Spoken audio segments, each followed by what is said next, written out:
ఈరోజు ప్రధాని 79వ స్వతంత్ర దినోత్సవాన్ని పురస్కరించుకుని రెడ్ ఫోర్ట్ నుండి ప్రసంగిస్తూ ఆయన ఒక విచిత్రమైన విషయం తీసుకొచ్చారు. విచిత్రమైన నేను ఎందుకు అంటున్నానంటే, జనరల్గా అది రెడ్ ఫోర్ట్ నుంచే మాట్లాడవలసిన అవసరం లేని ఒక విషయం. అదే ఏంటంటే ఆర్ఎస్ఎస్. ఆర్ఎస్ఎస్ 100వ దినోత్సవాన్ని జరుపుకుంటుంది. పుట్టినరోజు దినోత్సవం ఒక రకంగా. ఎందుకంటే అది 1925 సెప్టెంబర్ 17వ తారీఖున ఆల్మోస్ట్ అది ఉద్భవించిందే. కానీ 1929 నుంచి మొదలైంది. ఇది సెప్టెంబర్లో ఈ వచ్చే దసరాకి 100వ యానివర్సరీ జరుపుకుంటుంది. 100వ సెలబ్రేషన్ జరుపుకుంటుంది. 100వ పుట్టినరోజు జరుపుకుంటుంది ఆర్ఎస్ఎస్, రాష్ట్రీయ స్వయం సేవక్ సంఘ్. దీన్నే సంఘ పరివార్ అంటారు. ఇందులో ఏబీవీపీ ఒకటి ఉంటుంది, అదేవిధంగా విహెచ్పి అని ఒకటి ఉంటుంది, ఆర్ఎస్ఎస్ ఒకటి ఉంటుంది, అందులోనే బీజేపీ. అదే బీజేపీ పార్టీ ఈరోజు భారతదేశాన్ని రూల్ చేస్తుంది. అందులో 11 సంవత్సరాల పాటు ప్రధానిగా పనిచేసిన నరేంద్ర మోడీ గారు తనను పుట్టించి ఈ దేశ సేవ చేయడానికి అవకాశం ఇచ్చిన తన మాతృ సంస్థ అయిన రాష్ట్రీయ స్వయం సేవక్ సంఘకి ఈరోజు రెడ్ ఫోర్ట్ నుండే మాట్లాడారు. ఎందుకంటే ఇది వరల్డ్స్ లార్జెస్ట్ వాలంటరీ ఆర్గనైజేషన్. ఇది దేశ సేవలో, దేశభక్తులు నిమగ్నమై ఉంది. ఇది వండర్స్ ఆఫ్ ది వండర్స్ అని ప్రైమ్ మినిస్టర్ రెడ్ ఫోర్ట్ నుండి మాట్లాడడం అనేది ఒక విచిత్రమే. ఎక్కడైనా మాట్లాడవచ్చు దాన్ని. ఎందుకు అక్కడి నుంచి మాట్లాడారు అనేది బిగ్గెస్ట్ క్వశ్చన్. అదొకటి చెప్పుకోవాలి. 2, ఆర్ఎస్ఎస్ స్వతంత్రోద్యమానికి ఏదైనా లింక్ ఉందా అంటే లేదు అంటారు. దాన్ని క్రిటిసైజ్ చేసి ఈరోజు ప్రైమ్ మినిస్టర్ చెప్తున్నాడు ఆర్ఎస్ఎస్ దేశ సేవలు నిమగ్నమైంది, చాలా హిస్టరీ ఉంది అనేట్టు కాంగ్రెస్ అంటూ ఉంటుంది. RSS is nothing to do with the freedom struggle. ముందు లేదు, బ్రిటిష్ వాడికి సపోర్ట్ చేసిందని క్రిటిసైజ్ చేస్తూ ఉంటారు కదా. ఈరోజు రెడ్ ఫోర్ట్ నుంచి స్వతంత్ర దినోత్సవ ప్రసంగంలో ఆర్ఎస్ఎస్ ప్రస్తావన మోడీ ఎందుకు తీసుకొచ్చారు అంటే ఇలాంటి క్రిటిసిజాన్ని పక్కన పెట్టడానికి. రెండోది ఏంటంటే ఈరోజు ఆర్ఎస్ఎస్ చీఫ్ మోహన్ భగత్ గారు ఏం చెప్తున్నారంటే 75 సంవత్సరాలు అయిన తర్వాత వెళ్ళిపోవాలి అని చెప్తున్నారు. మరి 75 సంవత్సరాలు ఇదే సెప్టెంబర్ 17వ తారీఖు ఆయనకు అవుతాయి. మరి ఎలా అంటే దిగిపోతారా, లేదా ఆర్ఎస్ఎస్ ఇన్ని 2029 వరకు ప్రధానిగా కంటిన్యూ చేస్తుందా అంటే కంటిన్యూ చేసే అవకాశాలు ఎక్కువ. ప్రధాని మోడీ ఈరోజు ఆర్ఎస్ఎస్ కోసం ప్రస్తావన తేవడం వెనకాల కూడా ఇది ఉంది. అంటే ఆర్ఎస్ఎస్ మాతృ సంస్థ, నువ్వు చెప్పినట్టే నేను చేస్తాను, నువ్వు వండర్ఫుల్, ఇదిగో నీ వల్లే నేను ఇక్కడున్నా, రెడ్ ఫోర్ట్ నుంచి ప్రసంగిస్తున్న, దేశ ప్రజలను ఉద్దేశించి ఈ దేశం కోసం మాట్లాడగలుగుతున్నా, దేశ సేవ చేస్తున్నా, ఈవెన్ 75 సంవత్సరాల వయసులో కూడా 103 నిమిషాల ప్రసంగం చేశాను అని ఆర్ఎస్ఎస్కి ఉద్బోధ చేసినట్టుంది. అంటే ఏంటి, ఆర్ఎస్ఎస్ 2029 వరకు ప్రధానిగా కొనసాగించే అవకాశాలే ఉన్నాయి. ఎందుకంటే ఆయనకు ఉన్న ప్రజాదరణ, ఇప్పుడు ప్రపంచంలో అతి ఎక్కువ ప్రజాదరణ ఉంది. వరల్డ్ క్లాస్ లీడరు, ఇండియాలో అతిపెద్ద ప్రజాదరణ ఉంది. బీజేపీకి లేనంత ప్రజాదరణ ఒక రకంగా మోడీకి ఉంది. ఎందుకంటే పార్టీ అక్కడ కొయిలేషన్ ఉన్నా ఇక్కడ నరేంద్ర మోడీ ప్రజాదరణ చూస్తే ఏ ప్రపంచ నాయకుడు పనిచేయడు. ఇప్పుడు మోడీ అక్కడ ట్రంప్కే లేదు ప్రపంచంలో, ఈవెన్ స్వదేశంలో కూడా లేదు. మోడీకి అంతటి ప్రజాదరణ ఉందండి. ఇప్పుడు ఇంతటి అద్భుతమైన నేతని ఇండియన్స్ వదులుకునేలా ఎక్కడ సంసిద్ధంగా లేదు. ప్రస్తుతం భారత్ ఎదుర్కొంటున్న వివిధ సమస్యల నుంచి బయటపడేసే శక్తి సామర్థ్యాలు మోడీకే ఉన్నాయని భారతదేశం కూడా నమ్ముతుంది. కానీ ఆర్ఎస్ఎస్ ఏం చెప్తే అది వినాలి. కానీ ఆర్ఎస్ఎస్కి ఈయన 70 సంవత్సరాలు నిండినా నేను ఇలా ఉన్నాను అని చెప్పి 29 వరకు నన్ను కంటిన్యూ చేయండి అన్నట్టు మాట్లాడినట్టు కూడా ఉంది. అందుకే అక్కడ ప్రస్తావన వచ్చింది. 2, ఆర్ఎస్ఎస్ 100వ దినోత్సవం జరుపుకుంటుంది. ఇక రెండో విషయం ఏంటంటే ఆర్ఎస్ఎస్ అక్కడే ఎందుకు ప్రస్తావన చేశారు అంటే ఒకటి ఉంటుంది అనమాట. కాంగ్రెస్ ఎప్పుడు చెప్తుంది, ఇండియన్ నేషనల్ కాంగ్రెస్ 1885లో పుట్టి 150 సంవత్సరాల దాకా వచ్చి ఇప్పుడు age world party, Gandhi, Nehru, Vallabhbhai Patel, Ambedkar ఇలాంటి గొప్ప గొప్ప నేతలను మేము ఇచ్చాం, స్వతంత్రం తెచ్చాం, ఇదిగో రాజ్యాంగం ఇచ్చాం, గుర్తుపెట్టుకోండి, ఆర్ఎస్ఎస్కి ఏ హిస్టరీ ఉంది, మీ బీజేపీకి ఎప్పుడు ఉందా అంటూ ఉంటారు కదా. చెప్తున్నారు మా బీజేపీ పార్టీ పుట్టడానికి కారణమైన జనసంఘం, తర్వాత ఈ పార్టీ పుట్టడానికి కారణమైన ఈ ఆర్ఎస్ఎస్ అనేది 100 సంవత్సరాల చరిత్ర ఉంది. ఇది ఎంతో చేసింది 1925 నుంచి ఆయన చెబుతున్నారన్నమాట. శ్యాంప్రకాష్ ముఖర్జీ, హెడ్గే వారి నేతల ప్రస్తావన కూడా వచ్చింది అక్కడ. సో వీళ్ళందరూ గొప్ప గొప్ప నేతలు, దేశభక్తి రగిలి ఉంటుంది.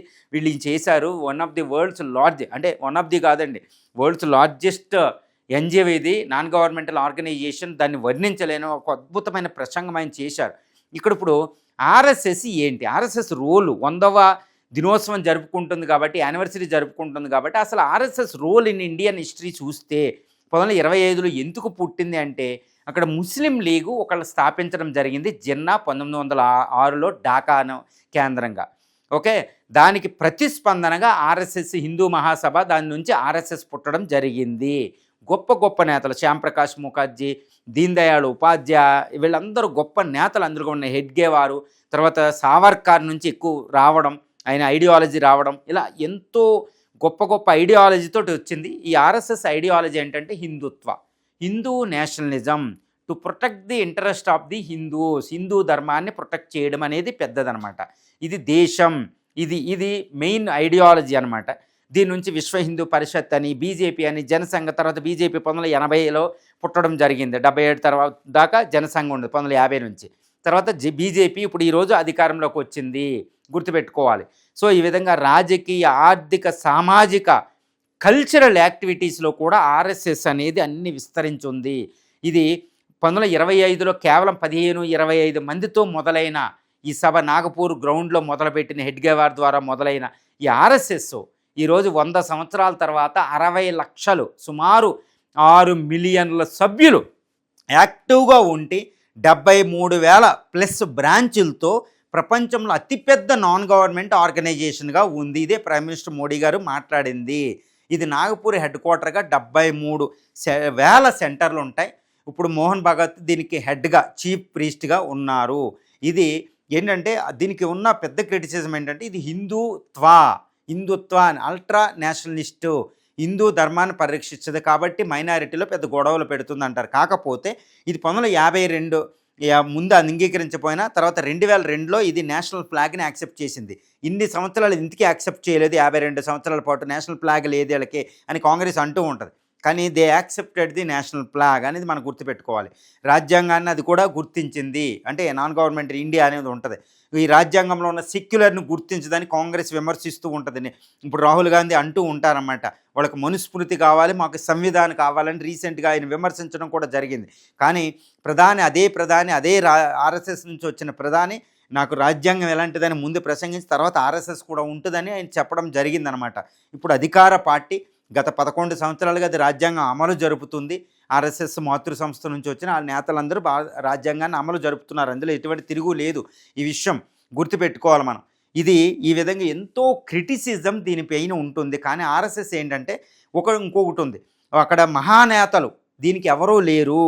ఎందుకంటే వల్లభాయ్ పటేల్ అని, గాంధీ, అంబేద్కర్ అని, మేమే మా వాళ్ళ నుంచి వచ్చాం, వీర్ సావర్కర్ని ఎక్కువ చేసుకుని కాంగ్రెస్లో ఉన్న నేతల్ని ఆర్ఎస్ఎస్లో తీసుకొచ్చి ఆర్ఎస్ఎస్ ఐడియాలజీ ఉంది, హిందూ ఐడియాలజీ ఉంది, వీళ్ళు మా నేతలన్నీ చెప్పుకోవడానికి ట్రై చేస్తుందని అంటూ ఉంటుంది కాంగ్రెస్ అప్పుడప్పుడు. కానీ దాన్ని ఎస్టాబ్లిష్ చేసే విధంగా కాంగ్రెస్ లేదు అని నేనైతే చెప్పగలుగుతాను. ఎందుకంటే ఇప్పుడు Congress, Rahul Gandhi, Congress is lot of history అనమాట, అందులో తిరుగులేదు. కానీ కాంగ్రెస్లో వల్లభాయ్ పటేల్ కాంగ్రెస్ నుంచి వస్తే ఇప్పుడు బీజేపీ వల్లభాయ్ పటేల్ కోసం మాట్లాడితే అది చెప్పుకోలేని పరిస్థితి ఉంది. అది చెప్పుకోవాలి, అది రాహుల్ గాంధీ గారి వీక్నెస్ అయ్యి ఉండొచ్చు. రెండో విషయం ఏంటంటే ఈ ఆర్ఎస్ఎస్ అనేది గత 100 సంవత్సరాల్లో 3 సార్లు బ్యాన్ ఫేస్ చేసింది. 4 సార్లు అనుకోవాలి. ఒకటి 1947లో కొన్ని రోజుల పాటు దేశ రక్త పారేటప్పుడు, అటు హిందూ మహాసభగా, అటు ముస్లిం లీగ్, అటు బ్లడ్ పారేటప్పుడు ఒకసారి. తర్వాత మహాత్మా గాంధీ మరణానంతరం 1 ఇయర్ పాటు 1948 జనవరి 30న ఈ గాడ్సే గాంధీని చంపడంతో 1 ఇయర్ బ్యాన్ పెట్టడం జరిగింది. తర్వాత 1975లో ఎమర్జెన్సీ టైంలో 2 సంవత్సరాలు బ్యాన్ ఆర్ఎస్ఎస్ మీద ఉంది ఇందిరాగాంధీ టైంలో. తర్వాత 1992 బాబ్రీ మసీద్ డిమాలిషన్ తర్వాత 1 సంవత్సరం పాటు పివి నరసింహరావు టైంలో కూడా బ్యాన్ విధించారు. తర్వాత రెస్టోర్ చేయబడింది. సో ఈ విధంగా అది చాలా విపత్కర పరిస్థితులను అయితే ఎదుర్కొంది. కానీ కొన్ని మత కలహాల, బాబ్రీ మసీద్ విషయంలో అది బియాండ్ వెళ్ళిపోయి తర్వాత మత కలహాలకు దారితీయడం వల్ల సుమారు 6-7 రాష్ట్రాలు ఒకేసారి రాష్ట్రపతి పాలన వచ్చింది. అది మనం గుర్తుపెట్టుకోవాలి. ఎన్నో మత కలహాలకు కారణమైందని భయంకరమైన క్రిటిసిజం ఉంది. ఇప్పుడు స్లాగరింగ్ అని, తర్వాత హిజాబ్ మూమెంట్లని, ఈ మూమెంట్లు అంటూ వస్తాయి. సో హిందుత్వాన్ని ఆధారం చేసుకుని హిందూ ధర్మ పరిరక్షణ అనుకుంటూ ఉండడం వల్ల భారతదేశంలో సెక్యులరిజం దెబ్బతింటుంది ఈ ఆర్ఎస్ఎస్ వల్ల అంటుంది. రీసెంట్గా రాహుల్ గాంధీ గారు కూడా ఏమంటున్నారంటే ఆర్ఎస్ఎస్ ఐడియాలజీ అనేది ప్రతి సంస్థ, ప్రభుత్వ రంగంలో కూడా ప్రవహించేసింది. ఈ మనుస్మృతి, ఈ ధర్మం, దీన్ని ఎదుర్కోవడానికే నేనున్నా, నా ప్రాణం పోయినా అంటూ రాహుల్ గాంధీ గారు అంటూ ఉంటారు. ఇది ఆర్ఎస్ఎస్కి సంబంధించింది. కానీ ఏదేమైనప్పటికీ గత 100 సంవత్సరాలుగా అది ఎన్నో కష్టాలను ఎదుర్కొంటూ దేశ సేవలో ఎన్నో సైక్లోన్స్ అని, ఎన్నో సోషల్ అని, ఎన్నో ఎడ్యుకేషన్ అని, హెల్త్ ఇష్యూస్ అంటూ దేశ సేవ చేస్తుంది. అదే ప్రైమ్ మినిస్టర్ గారు ఈరోజు రెడ్ ఫోర్ట్ నుంచి దాని యొక్క సేవలను కొనియాడుతూ 100వ దినోత్సవం జరుపుకుంటున్న ఈ ఆర్ఎస్ఎస్కి నా యొక్క శుభాకాంక్షలను తెలుపుతూ, అది రెడ్ ఫోర్ట్ నుండి ఆర్ఎస్ఎస్ని తీసుకురావడం అనే దాంట్లో ఒక ఇంతటి కథ ఉందనేది మీకు ఇప్పుడు దాకా చెప్పానమాట. అదేంటి, ఆర్ఎస్ఎస్ కూడా దేశానికి భద్రత అంటే దేశాన్ని పునర్నిర్మాణంలో ఆర్ఎస్ఎస్ పాత్ర చాలా కీలకమని ప్రధాని చెప్తున్నారు. ఇప్పుడు వచ్చే వికసిత భారత్ 2047 నాటికి దగ్గరికి కూడా ఈ ఆర్ఎస్ఎస్ అనేది చాలా ఇంపార్టెంట్ ఉంది. దీని రోల్ చాలా important to protect the Indian culture, civilisation, ఈ హిస్టరీ, ఈ యొక్క సామాజిక ఆర్థిక ప్రగతిలో ఆర్ఎస్ఎస్ రోల్ చాలా ఇంపార్టెంటు. దేశంలో పాన్ ఇండియా, పాన్ వరల్డ్ అయిపోయింది ఆల్మోస్ట్. దీని రోల్ చాలా ఎక్కువ ఉందని ప్రధాని చెప్పినట్టు మనం ఈరోజు భావించుకోవచ్చు.